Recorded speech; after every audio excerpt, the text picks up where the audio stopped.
Something I realized kind of recently as I was planning to paint up some new locomotives that I got recently was I haven't really painted up many passenger cars.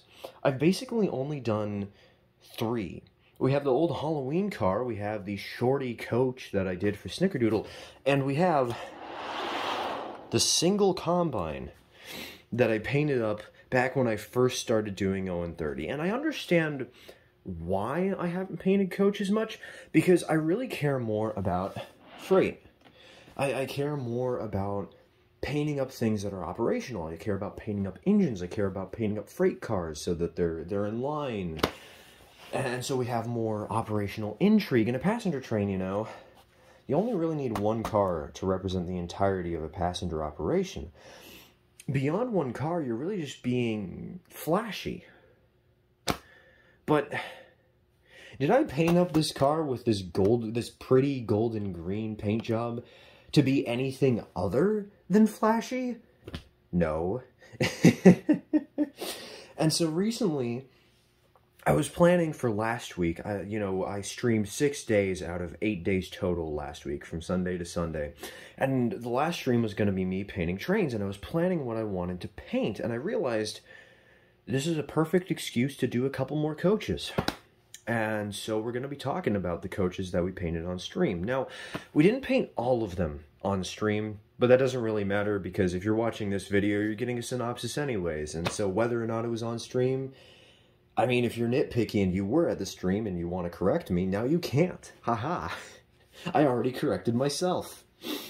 And the main reason I'm correcting myself is because the first car I want to talk about is one I absolutely did not touch on stream. I'm not even sure I showed this one on stream. This is W&PK Carony number 65, and you might notice it's got a little bit of a different paint job than the golden green of our other coaches so far. You might have seen a glimpse of the one on the right, and obviously you've seen the combine already. The reason for this, when I got this coach, this is actually a donation from somebody. This is from Johnny Kelly. And it was painted this way when we got it. Now, this is actually a Hawthorne Village car. We can tell because the underside is red. And, it says Hawthorne Village on it. So, this is a car that somebody else painted up. That was originally a Hawthorne Village coach. And it'd be kind of a waste to completely repaint this car again. And one day while I was nerding out about W&30 and just trying to find informational videos on certain locomotives, I was looking up the Broadway Limited 280, the C16 that they made back in the day. And I was trying to find out how bad its sound system was, because I didn't think it was that great. And I was looking on videos on YouTube, and I found one that had a bumblebee paint job on the engine and on the coaches, but not on all of the coaches, only on some of them. Some of them were stock green. And I thought to myself, you know, that actually looks really good, and I don't know why. Why don't I try doing that? Because we have a coach right here that is ready to run. It has its couplers. It's fully functional. It's just a different color. What's wrong with a different color, you know? And so we now have a little bit of an oddball in the passenger train, but I think that sort of helps to add some charm to it, you know? Also, there was another logistical problem with the decals. And speaking of the decals, I guess I should mention, all the cars I'm showing today only have one face decaled right now. I'm working on the other faces. I'm going to be doing that tomorrow. I'm recording this late at night. I kind of just want to get out a video because I want to nerd out about my trains. Anyways, we were running low on decals because due to some mishaps with the original combine, we actually lost a couple of decals on the first decal sheet that I purchased. And we're going to have to get a second one later so that we can name more passenger cars. But this was originally going to be named Toulmier, not Mysop. And then it was going to be Rustin, but we destroyed the decals for both of those. Also, it was going to be number 62, not 63. And it was going to have mail, U.S. mail and baggage up at the front rather than just baggage. I I guess it was a learning experience, though. I learned how to fail at applying decals.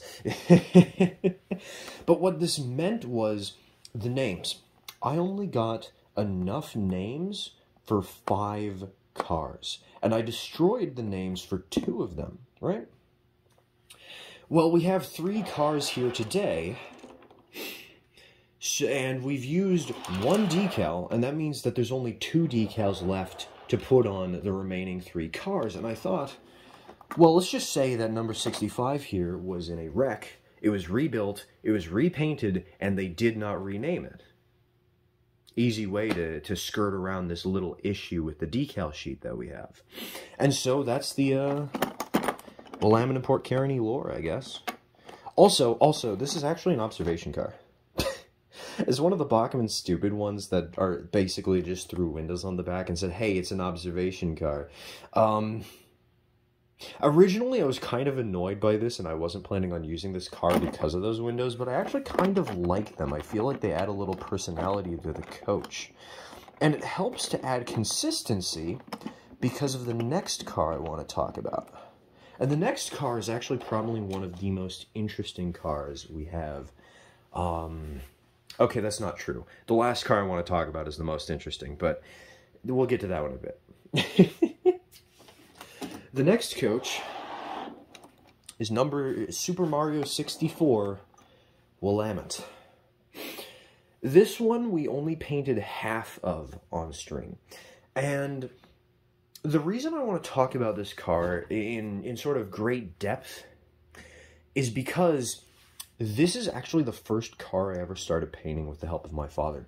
It was the experiment car. It's how we figured out how to strip down the tacky Thomas Kincaid stuff on the sides of our passenger cars. We experimented down where the decals and the paints were, down here where Willamette and 64 happened to be, you know?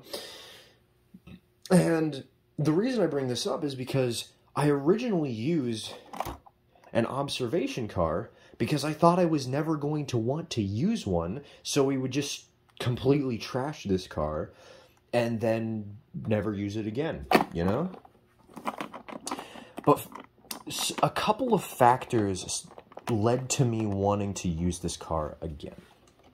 Factor number 1, coach number 65. It was an observation, so having 2 of them with windows on the end made it feel a little more consistent and a little more acceptable. More importantly, though, when planning for the end of the streamathon and planning for the stream to paint these trains, I wanted to have a coach that we had painted just stock green so that we could do the gold windows on camera, right? Well, the problem is I realized this on the last day that my father was home.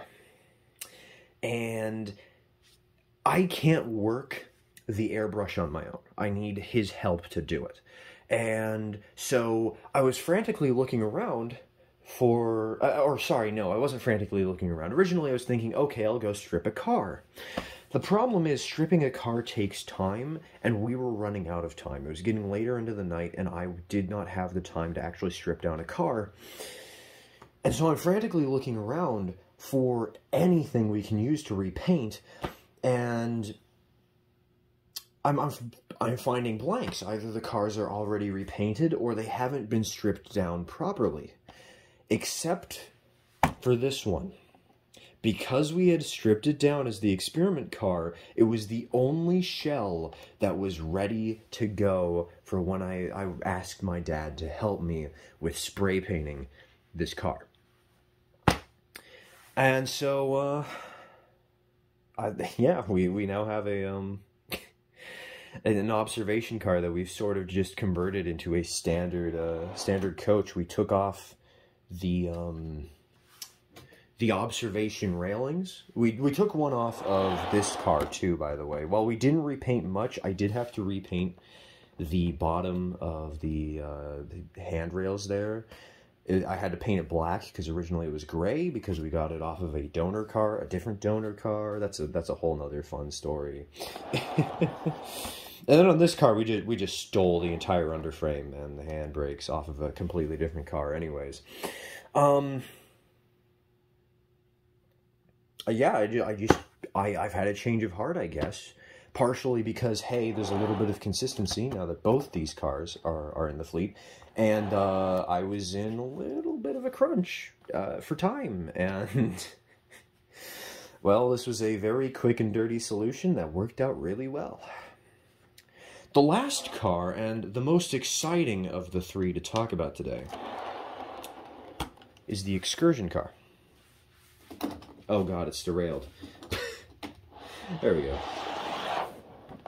This is a Mount Blue Model Co. conversion kit. I know I talked about this recently on an ON30 video, that I got it in a big pile of stuff. And this is the car that we focused on the live stream on Sunday. And again, the decals, we didn't do that. I did that tonight, and I'm going to, again, be working on it throughout the rest of the week, probably just tomorrow night. This excursion car, at first, I wasn't sure if I really wanted it, but then my father showed me a prototype photo of a Colorado and Southern mogul on the Georgetown Loop pulling this exact consist of a passenger train. With a combine at the front. I think it was one of the combines that actually didn't have this little front vestibule area or front platform. But still, a combine, a coach, and an excursion car on the Georgetown Loop. And I said, and we had a little bit of a back and forth about this, talking about observation cars and parlor cars and sleeper cars and how rare they actually were on the American narrow gauge, while these things were actually so common that community member Mudge immediately started talking about the red roofs on the ones that he had ridden behind the day before. There's a couple of them in preservation, and probably some that were built explicitly for preservation, but they totally existed back in the day when the narrow gauge railroads were still around and reasonably thriving, because it was a great way to increase traffic on the railroad, passenger traffic especially, because, hey, look at these awesome views as the railroad rolls through the landscape. And considering that we're going to have this really pretty river scene that we're going to add to the layout at some point, I figured an excursion car made sense. Because they were probably the most common type of observation or quote-unquote parlor car on these narrow gauge railroads. Not to say that there were no observations and there were no parlor cars, but these were surprisingly common, and it's a nice little strange addition to the fleet, you know? Also, I just want to make this 100% clear. This car is number 69. I put it over here so it would be a little out of the way and so that people wouldn't immediately notice it when looking from the side, but I had to. These cars are all in the 60 series, you know. We have coach number 64. We have coach number 65. We have combine number 63. We have excursion car number 69. I had to, okay. So those are the new additions to our passenger fleet. We have ourselves a combine. We have ourselves a red coach, a very different color, I guess. We have a standard coach, and with a little bit of weird lettering. I will admit this stuff at the bottom is kind of jank, you know, little strange, but hey, it works. And an excursion car. And I said this was mostly for show, and you know what? It is mostly for show. Let's show off a passenger train running on the layout. Huh?